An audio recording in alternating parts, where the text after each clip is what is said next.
Indiana is known throughout the world for its love of basketball, as seen in the movie Hoosiers. Don't get caught watching a paint dry. All right, take it.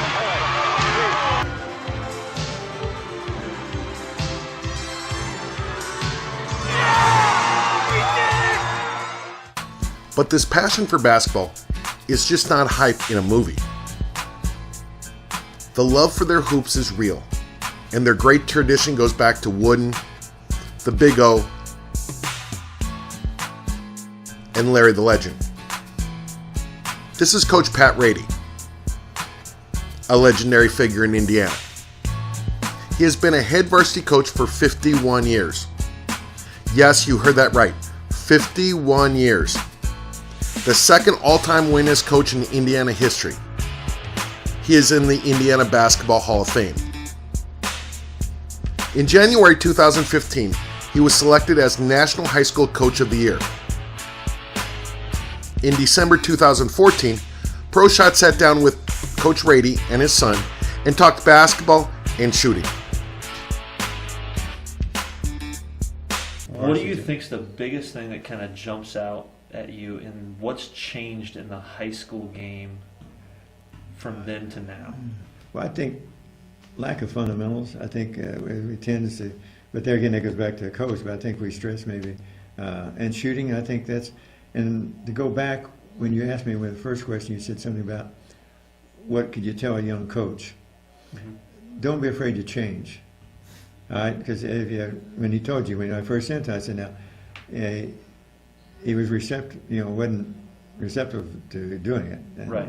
You're going to block that out, but I had it printed. So, but I think you got to be willing to change and see what's going on. And I think, yes, I taught the B for so many years, but then after I saw that, I thought it was better. And so I was not reluctant to change, but I wanted to. I said, I know what you've been taught, but I want you to really study this, because I said, I think it's really the best shooting method out there today. The shot clock and the three-point shot are probably the two things that's changed the game in most cases. Not in Indiana, because we don't have the shot clock right. in high school. We do have the three-point shot, and I think I'm seeing more and more teams go to that, to utilize the three-point shot. And I think there's another example why Pro Shot is probably going to be very important down the road, and for coaches who, if they want to utilize the three-point shot, I think you need to get a method of really sound shooting technique, and the kids work on it. And so that's why I think it's, and I'm a believer in the three-point shot. Other aspects of changes the game, I know I'm repeating what other people say, but they're bigger, stronger, and faster. Yes, they're more athletic. I think the kids are more athletic than what we're. What I'd like to see is they're bringing the game back to where they're taking a lot of the physical out of it. And I think you're seeing that on the college level, you're seeing on the pro level. You're taking now this pendulum swinging. It used to be when I played, and then when I first started coaching, you couldn't put your hand on them. I mean, you had to really defense with your feet, and that then changed, become more of a physical game. It became a game where strength was a big factor. I think they're kind of leaning away from that, and I think shooting is going to come back in the game even more than what we used to think. I think now, you saw the poor free throw shooting for a while. I've seen stats that showed for a period of time it went down. I think maybe Paul has done that on some of his websites and sending out how the shooting has gone down. I think you will see the emphasis put back on shooting more, and even from the field, and especially from the three-point line. I think that's the next big move, and especially if you take the hands off on defense, you're going to see more driving. You're going to see right. The ball screen being more important. We've seen, like you stated, like every other person has seen, players now are bigger, faster, stronger than they used to be. And I've always kind of had this theory that when you look at the high-level college basketball, the way I've seen coaches recruit is they recruit athleticism first, height or size second, and skill third. And I believe that if you were to flip that around and make it skill gets recruited first, then height or size, and then athleticism, I feel like the game would be much better off at a high level now. We'd have a lot better competition in the college D1 level. We'd have a lot better competition in the NBA level as well, because you would have, obviously you would still have these athletes, you would still have these bigger, faster, stronger players, but not only would they be bigger, faster, stronger, but they would also be skilled. Well, I think that goes to show, look at the team who's strong in the NBA, the Spurs, who's the world champions.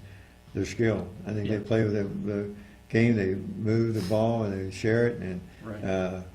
Wisconsin to some extent that way, and even Kentucky, there, if you see how they're playing now. I mean, Yeah.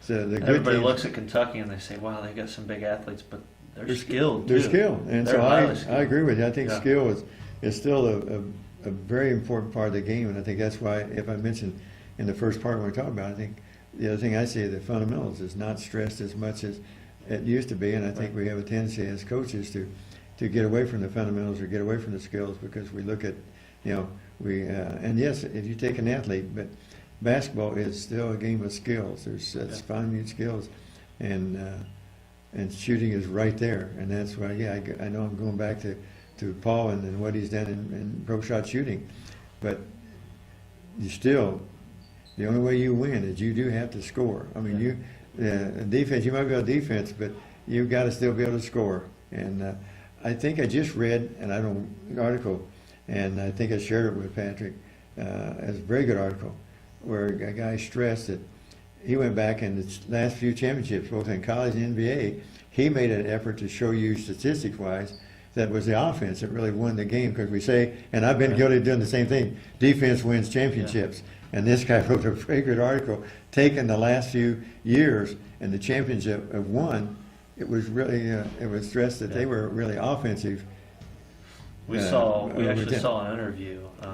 Kentucky just lost the championship this past year, basically because of free throw shooting. Because they didn't knock down their free throws at the end of the game there. And we look at the last time Calipari made the championship game and lost in the championship game was when he was at Memphis. And he lost because of free throw shooting. I agree with that. I think that free throw shooting. There's a study that we found that was out that talked about the factors that go into winning and losing games, and they found that at the high school level, that the biggest factor in winning and losing games was turnovers.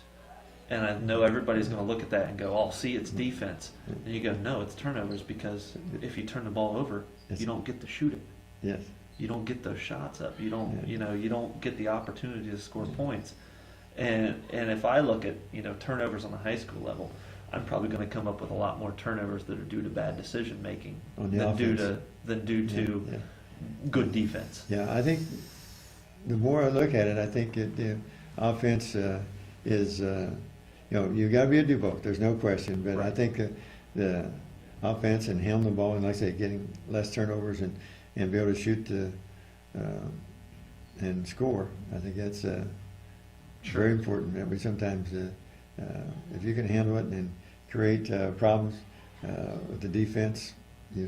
I know Oscar Robertson, and there again, I'm showing my age again, man. But That's all right. I remember Oscar Robertson making a statement, and I thought he was the best high school player to ever come out of Indiana. I just thought, but I think he said once, I don't care who the defensive player is. He can be the best defensive player.